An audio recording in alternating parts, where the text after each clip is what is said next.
আওয়ামী লীগ আমলে টকশো মানে সুভাষ সিংহ রায়। বিরোধী মতকে টকশোর টেবিলে মেরেকুটে পেয়ে যান সরকারের পুরস্কার। আওয়ামী লীগ সরকারের আমলে বিভিন্ন মাধ্যমে তিনি ছিলেন সরকারের অন্যতম সুবিধাভোগী। সাংবাদিকদের নিয়ন্ত্রণ করাই ছিল যার কাজ। শেখ হাসিনা তাকে এই দায়িত্ব দিয়েছিলেন। ফলে রাষ্ট্রায়ত্ত ব্যাংক থেকে স্বাস্থ্য খাত সব জায়গায় দুর্নীতির আখড়া বসিয়েছিলেন। সেই সুভাষ সিংহ রায় যেন ধরাছোঁয়ার বাইরে। কোথায় আছেন তিনি? কত টাকা নিয়ে দেশ ছেড়ে পালালেন তারও কোনো হদিশ নেই কোথাও। তবে আদালত তাকে দেশ ত্যাগে নিষেধাজ্ঞা দিয়েছে।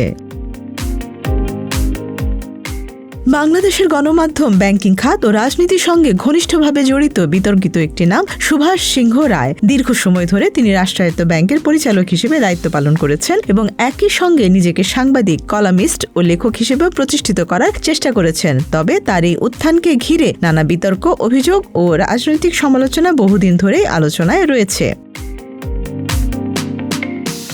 প্রায় এক যুগেরও বেশি সময় ধরে তিনি রাষ্ট্রায়ত্ত ব্যাংকের পরিচালনা পর্ষদের সঙ্গে যুক্ত ছিলেন। এই সময়ে দেশের ব্যাংকিং খাতে ঘটে যাওয়া বেশ কয়েকটি বড় কেলেঙ্কারির সঙ্গে তার নাম আলোচনায় আসে। বিশেষ করে বহুল আলোচিত হলমার্ক কেলেঙ্কারি, ইউনি হেলথ ও তথ্য প্রযুক্তি খাতের বিভিন্ন আর্থিক অনিয়ম এবং পুঁজিবাজার সংশ্লিষ্ট কর্মকাণ্ডে তার প্রভাব ও সম্পৃক্ততা নিয়ে নানা অভিযোগ ওঠে।